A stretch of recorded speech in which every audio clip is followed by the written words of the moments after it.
प्रधानमंत्री मोदी को आप दाहोद से सुन रहे हैं। चलिए आगे नंबर 1 डिबेट शो में आगे बढ़ते हैं। ऑपरेशन सिंदूर की सफलता के बाद प्रधानमंत्री मोदी 2 दिन के गुजरात दौरे पर हैं।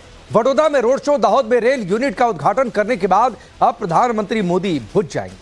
प्रधानमंत्री मोदी भुज से एक बार फिर पाकिस्तान को ललकार सकते हैं। इस बीच भारत के हाथों पीटे पाकिस्तान की पोल एक बार फिर से खुल गई। पाकिस्तान का झूठ बेनकाब हो गया है। Pakistan army chief field marshal Asim Munir ने पाकिस्तानी पीएम शहबाज शरीफ को एक पेंटिंग भेंट और उसे अपनी जीत का बताया, लेकिन वो पेंटिंग चीनी सेना के युद्धाभ्यास की निकली। मुनीर के इस नकली जीत वाली पेंटिंग की तस्वीर पर पाकिस्तान की जमकर किरकिरी हुई है। सोशल मीडिया पर पाकिस्तान की जमकर आलोचना हुई। अब सवाल है, आखिर पाकिस्तान कब झूठ की दुकान चलाकर अपनी जनता को बेवकूफ बनाएगा। इस बीच पाकिस्तान एयरफोर्स ने अंतरिम रिपोर्ट जारी की है, जिसमें भारत के हमले से मची तबाही और नुकसान की बात कही गई है। पाकिस्तान खुद गवाही दे रहा है, लेकिन हिंदुस्तान में कुछ सियासतदान राजनीति के लिए ऑपरेशन सिंदूर पर सवाल उठा रहे हैं। सवाल उन सियासतदानों से है कि जो सवाल उठाकर आतंक के खिलाफ लड़ाई को कमजोर कर रहे हैं। आज इसी मुद्दे पर चर्चा, लेकिन पहले रिपोर्ट दी।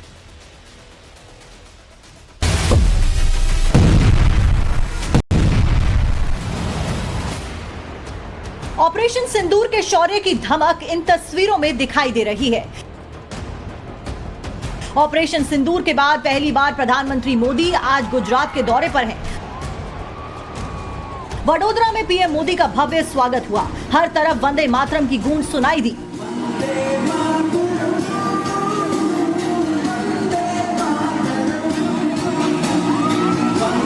प्रधानमंत्री वेस्टर्न फ्रंट के तीसरे बॉर्डर भुज पहुंचने वाले हैं। भुज से प्रधानमंत्री मोदी ऑपरेशन सिंदूर पर भी बोलेंगे और पाकिस्तान को ललकार भी सकते हैं। दूसरी तरफ भारत के हाथों धूल चाटने के बाद भी आतंकियों को पालने पोसने वाला देश पाकिस्तान सुधरने को तैयार नहीं है। पाकिस्तान सच्चाई को स्वीकारने की बजाय झूठ फैलाकर खुद की पीठ थपथपाने में लगा। तो आप सोचिए कि तस्वीर भी अपनी ओरिजिनल अपने आर्टिलरी की नहीं दे पाया। यह मुनीर की असली हकीकत है। आपका परिचय मैं पहले आज के मेहमानों से करवाता हूं। राजीव जेटली भारतीय जनता पार्टी के नेता और प्रवक्ता, रिटायर्ड कर्नल RSN सिंह। सुशील पंडित कश्मीरी एक्टिविस्ट हैं। जगदीश शर्मा जी कांग्रेस पार्टी के नेता। अहमद अयाज हैं राजनीतिक विश्लेषक के तौर पर। प्रेम कुमार जी वरिष्ठ पत्रकार। लेकिन शुरुआत RSN सिंह आपसे करता हूं और सवाल बहुत सीधा सा है।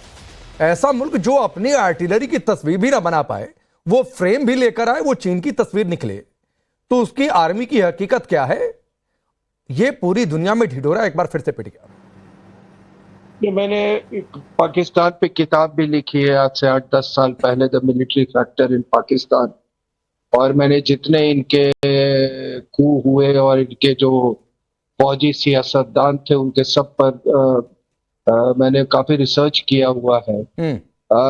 लेकिन मैं आपको बता सकता हूं कि देखो, अयूब को 1965 वॉर के बाद इसीलिए उनको गद्दी छोड़नी पड़ी थी कि भुट्टो ने कहा कि हम इसने जीतती हुई जंग हमको हरा दी।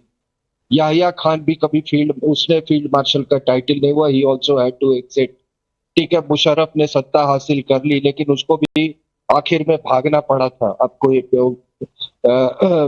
वेस्ट एशिया में वो सब काफी दिन तक वो दुबई वगैरह में वो वहां भागे हुए थे, ठीक है ना। लेकिन ये पहला शख्स है जिसने मतलब हार के जंग हार गया और फिर भी अपने को फील्ड मार्शल को इसने वो दे दिया, इसने पदवी दे दी अपने आप को। और इसका कारण क्या है सर, कि देखिए को बनाया प्राइम मिनिस्टर, फिर इमरान ने कहा इसको कि आसिफ मुनीर DGISI का था, इसको हटाओ। फिर इसने नवाज शरीफ और शहबाज शरीफ ने इससे डील की। फिर वो डील के तहत वो इसको आर्मी चीफ पहले 5 साल 3 से 5 साल तक इसका एक्सटेंशन दिया, और अब आप देख रहे हो कि फील्ड मार्शल बना दिया। तो आप समझिए कि पाकिस्तान किस कगार पे है, अभी खड़ा हुआ है। इमरान पहले ऐसा कभी नहीं हुआ था। इमरान खान, आपको ये मालूम होना चाहिए कि उसको सबसे ज्यादा सीट्स मिली थी पिछले इलेक्शंस में। तहरीके इंसाफ के इंडिपेंडेंट जो उनको ऑलमोस्ट 93 सीट्स मिले, जब आई थिंक टोटल 103 सीट मिले, और 127 एक दिन पहले टेलीविजन पे दिखाए जा रहे। तो कुल मिला के क्या है सर कि ये बलूचिस्तान और ये जो खैबर पख्तूनख्वा है वो इसके हाथ से गया हुआ है। अब ये पेंटिंग प्रेजेंट कर ले या जो मर्जी ये कर ले, लेकिन इतना मैं कह सकता हूं कि ऐसा बेशरम मुल्क जहां पे ऐसे बेशरम राजनीतिज्ञ, ऐसे बेशरम फौजी, मैंने और फौजियों में सबसे बेशरम ये आसिम मुनीर, इसका ये ठीक है, आपको कहीं देखने को नहीं मिलेगा। ठीक है, अब मैं डिबेट को ओपन करता हूं। जगदीश शर्मा जी, आप लगातार विदेश मंत्री को गद्दार साबित करने पर तुले हैं। आपके एक विधायक कहते हैं कि ये तो कुछ हुआ ही नहीं है, 2-3 फाइटर जेट उड़ गए। सर, हुआ तो इतना है कि वो अपने आर्टिलरी की फोटो तक लेकर नहीं आ पा रहा। मुनीर, आपको अभी भी लगता है कुछ नहीं हुआ? राकेश पांडे भाई, सबसे पहले तो राम राम। आप बहुत तकलीफ में, मुझे पता है इस बात का। भाई, युद्ध खत्म हो गया है। अब घर में जब परिवार लड़ाई लड़ लेते हैं तो बड़े बूझे बैठकर और समझौता या बात करते हैं, क्या नुकसान क्या फायदा हुआ। हम सब प्रधानमंत्री के साथ खड़े थे, हमारी सेना साथ खड़ी थी, 144 लोग साथ खड़े थे। अब युद्ध समाप्त होगा, कम से कम ये तो पूछ रहा। अभी मैं टीवी देख रहा था, प्रधानमंत्री शौर्यवीर मना रहे थे। गुजरात में अच्छी बात है, बेटी के घर गए, ये भी अच्छी बात है। पर वो बेटी की बहन क्या कह रही थी, ये भी आप सुन लो। आप चैनल क्या दिखा रहे हैं, कह रहे हमने ऑपरेशन सिंदूर का बदला ले लिया है बगैर किसी कैजुअलिटी के। अरे भाई, कुछ जवान जो देश के लिए मर मिटे, जान दे दिए। अरे सुनिए ना, दिक्कत ये है जगदीश जी की सर आप बोलते हैं ना, मजाक बना दिया। जगदीश जी, मैं नहीं आना चाह रहा था इतनी जल्दी। दिक्कत ये है कि आप नहीं सर, थोड़ा सा बीच में आना जरूरी है। 10 सेकंड दीजिए। दिक्कत नहीं सर, आप बाहर आ जाइए, बाहर हो जाओ, आप बाहर आ जाइए। दिक्कत ये कि जब आप बोलते हैं तो सोचते नहीं है कि आप क्या बोल रहे हैं। ऑपरेशन सिंदूर का बदला ले लिया। नहीं, सुनिए ना जगदीश जी सर, सुनिए जगदीश जी, सुनिए। अरे सुनिए सर, ऑपरेशन सिंदूर 10 सेकंड दे दीजिए, आप फिर बोलिएगा। 10 सेकंड दे दीजिए, फिर आप बोलिएगा। आप बोलते अरे सुनिए जगदीश जी सर, प्लीज अगर नहीं सुनेंगे, मैं सबके लिए बात बोल रहा हूं सर, सुन लिया करिए सब। आपने बोलते क्या लाइन बोली कि ऑपरेशन सिंदूर का बदला ले लिया। ऑपरेशन सिंदूर का बदला ले रहे थे कि पहलगाम हमले का बदला ले रहे थे? पहली बात सर, थोड़ा सा विवेक, मुझे पता है आप लोग नहीं इस्तेमाल कर रहे हैं, और माफी के साथ मैं ये लाइन बोलना नहीं चाह रहा था, इसलिए ये बोला कि आप बोलते बोल गए कि ऑपरेशन सिंदूर का बदला ले लिया। आपकी पार्टी की एक नेता बोलते ऑपरेशन सिंदूर को ऑपरेशन ब्लू स्टार बताकर चली गई। तो सर, थोड़ा सा सोचिए। मोदी विरोध में इतने अंधे मत हो जाइए कि क्या जुबान से शब्द निकल रहा है उस पर हमारा कंट्रोल ना रहे। अपनी बात पूरी करिए।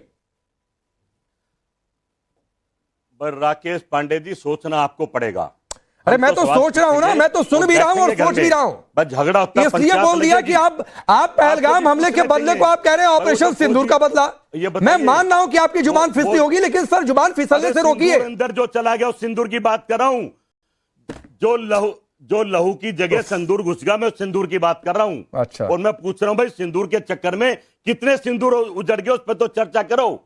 कितने हमारे भारतीय मारे गए, कितने और जवान मारे गए, उन पर चर्चा नहीं। उनके परिवार पर क्या बीती होगी। 71 युद्ध के बाद चर्चा की थी। युद्ध तो जो होना था हो लिया है। 71 युद्ध के बाद चर्चा की थी। बलूचिस्तान भी जीत लिया। नहीं, 71 युद्ध के बाद चर्चा की थी जगदीश जी। राकेश पांडे, नहीं, मैं पूछ रहा हूं, 71 युद्ध के बाद चर्चा की थी। राकेश पांडे, आपके नहीं होगा। 71 युद्ध के बाद चर्चा की थी विजय दिवस मना कि कितने शहीद हो गए। इधर पाकिस्तान चर्चा करी थी। अरे भाई, 93,000 पाकिस्तानी चरणों में डाल दिए थे। हाँ, तो चरणों में पड़े नहीं थे। नहीं डाल दिए थे तो क्यों पीओके नहीं ले लिया था उस समय? 93,000 पाकिस्तान के सैनिक आपके पास थे जगदीश जी। पीओके ले लेना चाहिए था कि 2 तब देंगे 93,000। 13,000 स्क्वायर किलोमीटर एरिया नहीं देना चाहिए था। 93,000 आपके पास थे। आप ये मानिए जगदीश जी कि पाकिस्तान के 2 टुकड़े करने के अलावा एक और सेहरा आपके सिर बन जाता, शहीद होगा। और वो सेहरा आप लोगों ने बांधने से चूक गए। ये मानिए आप अब तो कि पीओके दे दो। 40 पढ़ रहे हो। 93,000 पाकिस्तान के सैनिक आपके पास थे, आप ले सकते थे। भाई, प्रधानमंत्री को बताना पड़ेगा। भारतीय अरे सब प्रधानमंत्री बता लेंगे, कुछ आप भी बता लीजिए भाई। देश की सबसे पुरानी पार्टी है जगदीश जी, थोड़ा सा आप भी बता लीजिए। दर्द पूछो, आपका फर्ज बनता पूछिए कि पाकिस्तान विजय दिवस क्यों मना रहा है। अरे पाकिस्तान जो मना है, पाकिस्तान तो 71 का भी, अरे सुनिए ना, पाकिस्तान तो 71 की भी हार नहीं मानता है। कैसे मनाए? उनके नेता तो कहते हैं 71 भी जीत गए। जीते वो तो कहते हैं हम 62-65 सब जीत गए, 47-48 सब जीत गए। तो पाकिस्तान की बातचीत मत करिए। पाकिस्तान अपना ढिढोरा पीटे, उससे हमें कोई फर्क नहीं पड़ता है। पूछना चाहिए, वो जो मनाए करे, हमें कोई फर्क नहीं पड़ता है। रत्ती भर फर्क नहीं पड़ता है जगदीश जी, रत्ती भर फर्क नहीं पड़ता है। सर, चरणों में डाल के क्या किया था? सच में कोई मैं पूछ रहा हूं, चरणों में 93,000 सैनिक डालकर क्या किया था? 13,000 स्क्वायर किलोमीटर जमीन दे दी थी। सच में कुछ क्यों दिया फर्क था? नहीं पड़ता। पीओके ले लेना चाहिए था। मैं तो कह रहा काम कर रहे हैं हूं अपना। बांग्लादेश बनाने के आप अलावा तो एक काम और कर रहे सेहरा हैं, बांध देता है। अपना ताज चाहिए। ठोकर कहते हैं जगदीश शर्मा। रुक जाइए, चलिए। पाकिस्तान विजय दिवस मना रहा है। अरे तो मनाए ना, हम हमारी क्या करें? देश के क्या शरीर में करें? लहू मनाए तो खोल रहा है, खून खोल रहा है। खून मेरा भी आपने खोल रहा रोक है। दिया। लेकिन आपने पाकिस्तान रोक अपनी हार दिया। को विजय दिवस कहे, टुकड़े करके वो कहता रहे जमीन को। सर, कहता रहे, हम क्या करें? लाहौर पर- चलिए ठीक है, लाहौर रुक पर जाइए। 71 की लड़ाई का आप जिक्र कर रहे हैं राकेश पांडे। मैंने थोड़े नहीं किया, आपने किया। 93,000 पैरों में डाल दिए थे। अरे तो मैं तो सवाल तो पूछने पड़ेंगे। अरे तो सरकार मैं से। कह तो रहा हूं कि 93,000 जब चरणों में डाले थे तो पीओके ले लेना था भाई उसी समय। क्यों छोड़ा आगे के लिए? पाकिस्तान घुटने के बल रेंग कर देता, तब किसके दबाव में सीज फायर हो गया था? विजय दिवस क्यों छोड़िए मना? सर, चलिए पूछिए। मैं ये राजीव जो जेटली को हमारे लाता हूं। पराक्रम की उन्होंने तारीफ की, सैल्यूट किया। तो ये तस्वीरें दाहोद से आप सीधी देख पा रहे हैं। प्रधानमंत्री मोदी इस वक्त मंच पर हैं और जो मेहमान इस वक्त हमारे साथ हैं उनका भी मैं रुख कर लेता हूं। सुशील पंडित जी, ये तस्वीरें पहलगाम हमले का बदला किस तरीके से, ऑपरेशन सिंदूर के शौर्य पराक्रम की कहानी इस वक्त देश के हर नागरिक की जुबान पर है। लेकिन सवाल यह उठता है कि जब कोई आकर कह देता है कि ऑपरेशन सिंदूर से हासिल क्या हुआ, बावजूद इसके तब जबकि पाकिस्तान का सोकॉल्ड आर्मी चीफ चीन की तस्वीर लेकर आ जाता है आर्टिलरी की, उसके बावजूद क्या इस तरीके की सियासत, क्या विदेशी मंचों पर हिंदुस्तान के नेताओं का मखौल नहीं उड़वाती? जी राकेश जी, बहुत बहुत धन्यवाद इस चर्चा में शामिल करने के लिए। पाकिस्तान के पास अपना है ही क्या? उन्होंने जमीन हमसे ली, अपना अकीदा, अपनी आस्था अरबों से ली, अपनी पहचान को तुर्की में, ईरान में ढूंढते फिरते हैं। पैसा उनकी जेब में आईएमएफ से, वर्ल्ड बैंक से और दुनिया के न जाने कितने और देशों से उधार का है। और अब माल असबाब किराए का चीन से लेकर के वो इतरा रहे हैं। अब उन्होंने इसमें पेंटिंग भी उन्हीं से ले ली तो क्या ऐतराज किया जाए? तरस खाना चाहिए ऐसे मुल्क पर। एक बिना जड़ का पौधा जैसे किसी पानी की बोतल में रख दिया जाए इस उम्मीद से कि उग आएगा, चल जाएगा कुछ दिन, वही हाल पाकिस्तान का है। भारत को पाकिस्तान से सजग रहना पड़ेगा क्योंकि पाकिस्तान खुद अपने बूते हमको नुकसान पहुंचाने की स्थिति में नहीं है। पाकिस्तान का इस्तेमाल हो रहा है। बहुत समय तक जब कोल्ड वॉर थी, शीत युद्ध था, पाकिस्तान का इस्तेमाल पश्चिमी देश कर रहे थे। आज भारत को रोकने के लिए पाकिस्तान का इस्तेमाल चीन कर रहा है। और जितने भी अंतर्राष्ट्रीय षड्यंत्र होते हैं, साजिशें होती हैं, पाकिस्तान अपने आप को प्रस्तुत करता है किराए पर देने के लिए कि आइए हमारा इस्तेमाल कीजिए, भारत को कोई भी नुकसान पहुंचाना हो हम उसके लिए तैयार बैठे हैं। तो इसके लिए हमें तैयारी करनी पड़ेगी उन लोगों से भिड़ने की जो पाकिस्तान का इस्तेमाल करते हैं। पाकिस्तान से तो भिड़ना पड़ेगा ही क्योंकि मोहरा वही है, इस्तेमाल उसी का औजार वही है। लेकिन उन लोगों के साथ भिड़ने की भी तैयारी करनी पड़ेगी। और ये देखकर बहुत संतोष होता है कि यह देश आज अपनी सेना पर, अपने शौर्य पर, अपने क्षमता पर निवेश कर रहा है। हमें अत्याधुनिक टेक्नोलॉजी और साजो सामान से लैस कर रहा है। लेकिन समय समय पर ये जो देश के भीतर का पाकिस्तान है, जिसकी पाकिस्तान गाहे बगाहे चर्चा करता है, वो तो पार्टियों का नाम लेकर के कहते हैं कि हमें किन पार्टियों से उम्मीद है इस देश में कि चुनाव जीतेंगे और ये देश फिर से कमजोर दिखाई पड़ेगा। ऐसे लोगों से, ऐसे तत्वों से निपटना बड़ा जरूरी है। इनके खिलाफ सबूत जुटाना, इन पर मुकदमे चलाना, इनके दोष सिद्ध करना, इनके काले कारनामों की बहुत बड़ी सूची है। लेकिन वो कब इस पर शिकंजा कसा जाएगा, इनके गले में कब फांस पड़ेगी, ये देश इंतजार कर रहा है। ये कब जेल जाए, वो भी एक कवायद चल रही है कि इस देश में जो सिंपैथाइजर बैठे हुए हैं उनको चुन चुन कर पहचाना भी जा रहा है। सुशील जी, लेकिन प्रेम कुमार जी, जो बात जिस ओर इशारा किया है सुशील पंडित जी ने, हमें क्या कोई भी ऐसा स्टेटमेंट देने से नहीं बचना चाहिए जिसका इस्तेमाल पाकिस्तान जाकर राजनीतिक मंचों पर करे, क्योंकि ऐसा कर आप उसके टूल बन जाते हैं? क्या अपनी राजनीतिक हित साधने के लिए पाकिस्तान का टूल बनेंगे इस देश के नेता? देखिए, इसका उत्तर यह है राकेश पांडे जी कि पाकिस्तान की संसद का सत्र भी चल रहा था, वहां का ओपोजिशन भी अपने प्रधानमंत्री को और बहुत सारे सवाल उठा रहा था, और उस बयान को हमारे यहाँ भी इस्तेमाल किया जा रहा था। तो क्या इसलिए संसद का सत्र बंद कर दिया जाना चाहिए? क्या आज ऑपरेशन सिंदूर का जश्न मनाने का वक्त है? तो क्या प्रधानमंत्री जी को अकेले रोड शो करना चाहिए? क्या संसद में एक प्रस्ताव पारित करके, एक तारीख नियत करके, जैसे हम 15 अगस्त मनाते हैं, जैसे 26 जनवरी मनाते हैं, एक तारीख निश्चित करके ऑपरेशन सिंदूर का पूरे देश को जश्न मनाने का मौका नहीं देना चाहिए? ये एक बड़ा प्रश्न है। और लोकतंत्र में, दुनिया के हम लोकतंत्र हैं, सबसे बड़े लोकतंत्र हैं, पाकिस्तान में लोकतंत्र है। आपने एक बात कही प्रेम जी, आपने एक बात कही सर कि पाकिस्तान के डेमोक्रेसी में, सो कॉल्ड डेमोक्रेसी में आपने अपोजिशन की बातों की तुलना कर दी। इसका मतलब आपकी नजर में पाकिस्तान का अपोजिशन, हिंदुस्तान का अपोजिशन एक है, एक जैसा है। आपने एक तराजू में तौल दिया।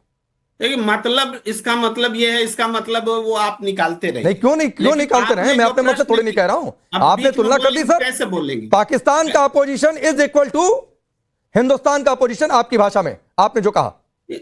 आप बोल लीजिए, हम बोलना शुरू करें तो हमें बोलने दीजिए। मैं बोल ही रहा हूं सर, आपकी बातों से एक सवाल निकला, वो सवाल पूछ दिया सर। सवाल तो आप लगातार कर रहे हैं ना, सेलेक्टिव ढंग से करते हैं और सेलेक्टिव ढंग से नहीं करते। अब सर आपको मेरा सवाल सेलेक्टिव लगेगा, वो मेरी दिक्कत नहीं है प्रेम जी सर, प्लीज। नहीं, दिक्कत है। मेरा सवाल आपको सेलेक्टिव लगे, वो मेरी दिक्कत नहीं है सर, वो आपकी दिक्कत है।